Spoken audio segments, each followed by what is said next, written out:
Hi guys, welcome back to my channel. Thank you guys so much for joining in today.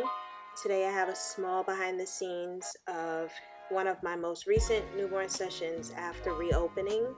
COVID shut down a lot of photographers, and with that, being that I specialize in maternity and newborn, a lot of my newborn babies kind of pushed that to almost 3 month mark. So here little mama is actually 5 going on 6 weeks, so she is at the very end of the newborn stage, and she did pretty well once we got her to sleep. Her session did take almost 4.5 hours, and mom lived 4 hours away. So we did everything we could to make sure that we captured this moment for her so that little mama didn't really miss out on these captured memories, because I did photograph her 2 twin brothers who are also on the channel, and if you haven't seen that video, I'll go ahead and post it down in the description box below.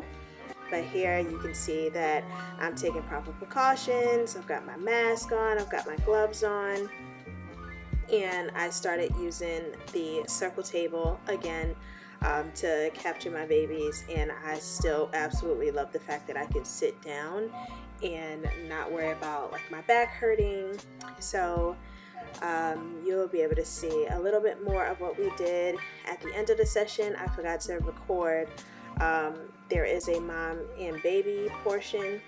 I totally forgot to record it, but I wanted to make sure I added those pictures in. So you guys definitely like this, subscribe, comment, and let me know what you guys think. And have you worked with older babies? What are some of your tips and tricks that you use to actually get really good results with older babies?